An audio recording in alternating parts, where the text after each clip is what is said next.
warahmatullahi wabarakatuh. Alhamdulillahirabbil alamin wa bihi nasta'inu ala umuri dunya waddin wa ala alihi wa sahbihi ajmain. Hari ini Ibu akan share atau bagikan rangkuman materi pendidikan agama Islam dan budi pekerti kelas 7. Mohon maaf, dari kemarin Ibu baru sempat untuk membagikan. Selamat menyaksikan, selamat mengingat kembali materi-materi pelajaran yang pernah Ibu berikan di kelas. Berikut adalah rangkuman materi pendidikan agama Islam dan budi pekerti kelas 7. Simak ringkasan materi berikut dan semoga bermanfaat untuk kalian semua. Dalam bab 9 mengenai hukum bacaan nun mati atau tanwin dan hukum bacaan mim mati. Nun mati yaitu huruf nun yang berharakat sukun. Tanwin yaitu tanda baca yang ada pada huruf hijaiyah. Tanwin terdiri atas 3 bentuk, yaitu dhammah tain, kasroh tain, dan fathah tain. Ada beberapa hukum bacaan dalam nun mati atau tanwin, yaitu izhar halqi, idgham bigunah, dan idgham bila gunah, ikhfa hakiki, serta iqlab. Sedangkan mim mati yaitu mim yang berharakat sukun. Ada 3 hukum bacaan yang terdapat dalam mim mati, yaitu idgham mimi, ikhfa syafawi, dan izhar syafawi. Hukum bacaan nun mati atau tanwin berbeda dengan mim mati. Perbedaan yang terdapat pada keduanya yaitu jumlah bacaan yang terdapat pada masing-masing hukum bacaan, nama yang disandang, dan huruf masing-masing bacaan. Kalian tentu masih ingat hukum bacaan nun mati atau tanwin apa saja yang termasuk ke dalam huruf-hurufnya. Misalnya ifa, huruf-huruf yang termasuk ke dalam ifa ada 15, diantaranya ta, sa, jim, dal, zal, zai, sin, shin, sod, do, to, do, fa, qof, dan kaf. Sedangkan yang termasuk ke dalam iqlab hanya ada 1, yaitu ba. Yang termasuk ke dalam idgham dibagi menjadi 2, yaitu idgham bila gunah dan idgham bigunah.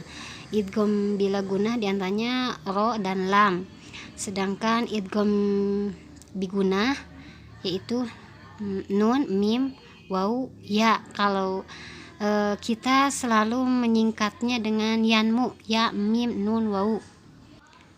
Sedangkan izhar yaitu ada 6, yaitu alif, ha, kho, ain, ghin, dan ha. Hukum nun mati yang bertemu dengan huruf-huruf ya, mim, nun, dan wawu dibaca idgham bigunah jika terjadi tidak dalam satu kata. Namun jika hal itu terjadi dalam satu kata, maka tidak lagi dibaca idgham bigunah, melainkan harus dibaca izhar atau jelas. Sebagai contohnya, nun mati bertemu dengan huruf wawu, sin, wa, nun. Atau nun mati bertemu dengan huruf ya, yaitu bunyanun. Dalam bab 10 yaitu iman kepada malaikat. Iman kepada malaikat merupakan rukun iman yang kedua. Sebagai mukmin kita harus beriman kepada malaikat, yaitu beriman kepada keberadaannya, nama, tugas, dan sifatnya. Malaikat terdiri atas jumlah yang hanya Allah semata yang mengetahuinya. Sebagai mukmin kita hanya diwajibkan untuk mengetahui 10 nama malaikat berikut tugas mereka. Malaikat berbeda dengan makhluk Allah yang lainnya. Mereka memiliki sifat-sifat yang khusus Allah berikan kepada mereka. Keimanan kepada malaikat haruslah diwujudkan dalam kehidupan nyata. Kalian tentu masih hafal nama-nama 10 malaikat dan tugas-tugas mereka. Dan ada malaikat kiroman katibin, yaitu nama lain dari malaikat raqib dan atid, yaitu malaikat yang mencatat perbuatan baik dan buruk kita. Dalam bab 11 mengenai bekerja keras, tekun, ulet, dan teliti. Kerja keras dapat diartikan melakukan sesuatu dengan sungguh-sungguh untuk mencapai sesuatu yang diinginkan atau dicita-citakan. Dalam Kamus Besar Bahasa Indonesia, tekun diartikan dengan rajin, keras hati atau bersungguh-sungguh. Sedangkan ulet diartikan dengan kuat atau tidak mudah putus asa. Teliti berarti cermat dan seksama dalam menjalankan sesuatu. Dan putus asa merupakan perbuatan yang dibenci oleh Allah Subhanahu wa ta'ala. Allah Subhanahu wa ta'ala memerintahkan kepada manusia untuk berusaha dan bekerja keras.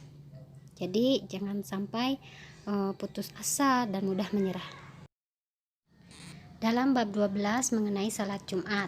Salat Jumat adalah salat 2 rakaat yang didahului dengan khutbah yang dilaksanakan pada hari Jumat. Salat Jumat wajib dilaksanakan oleh setiap muslim laki-laki kecuali hamba sahaya, wanita, anak kecil, dan orang yang sedang sakit. Selain keempat orang tersebut, mereka yang terhalang untuk melaksanakan salat Jumat juga diperbolehkan untuk tidak mengikuti salat Jumat berjamaah. Salat Jumat terdiri atas khutbah dan salat 2 rakaat. Salat Jumat dilaksanakan dengan tata cara yang telah dituntunkan oleh Allah dan Rasul-Nya. Khutbah Jumat dilakukan oleh seorang khatib sebanyak 2 khutbah dengan diselingi duduk di antara 2 khutbah. Dalam bab 13 yaitu mengenai salat jama dan qashar. Salat jama artinya menggabungkan 2 salat fardu menjadi satu waktu. Salat jama merupakan rukhsah atau keringanan dari Allah bagi kita agar tetap bisa menjalankan 5 waktu salat. Salat jama, cara melakukannya dapat dengan 2 macam, yaitu jama takdim dan jama takhir. Salat jama dianjurkan untuk kita lakukan dalam keadaan sebagai berikut, yaitu dalam perjalanan yang bukan untuk tujuan bermaksiat, ketika turun hujan yang sangat lebat, ketika panas yang sangat terik. Di kalangan ulama terdapat perbedaan pendapat tentang batasan perjalanan atau safar. Dibolehkannya menjamak salat. Salat qashar artinya meringkas atau mengurangi jumlah rakaat salat dari 4 rakaat menjadi 2 rakaat. Salat qashar tetap dikerjakan sesuai dengan waktu salat yang hendak didirikannya. Salat jamak qashar merupakan gabungan antara menjamak salat dan mengqasharnya. Cara mengerjakannya adalah dengan mengumpulkan 2 rakaat dalam satu waktu serta meringkas rakaatnya dari 4 rakaat menjadi 2 rakaat. Salat jamak qashar dapat dilakukan secara takdim maupun takhir, asal masih dalam perjalanan.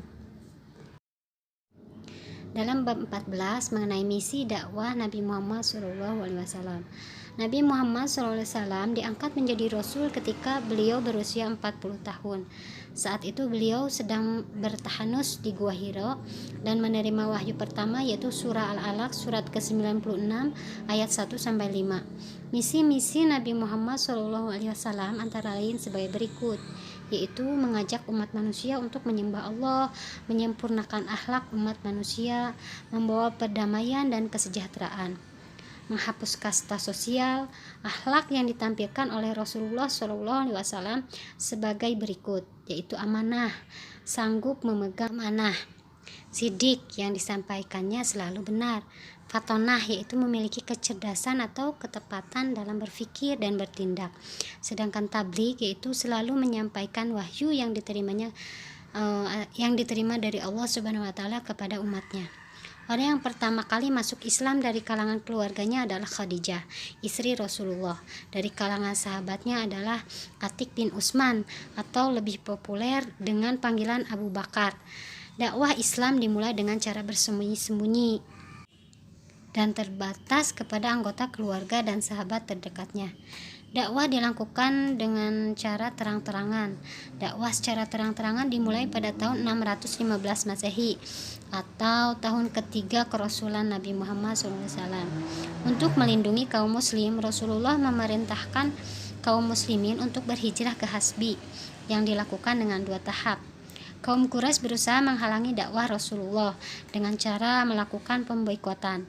Mereka membuat perjanjian sepihak yang sangat merugikan kaum muslim, yaitu melarang kepada penduduk Quraisy untuk menikah, berdagang, dan menjalin hubungan lainnya dengan Bani Hashim dan Bani Muthalib.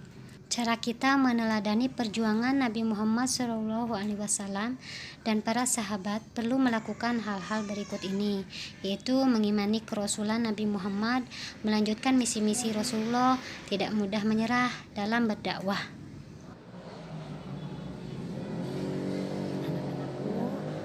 Mungkin hanya itu yang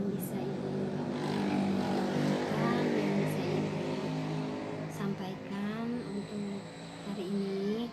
Semoga kita segera bertemu kembali, belajar bersama lagi di dalam kelas. Ibu doakan semoga kita semua selalu dalam lindungan Allah Subhanahu wa Ta'ala.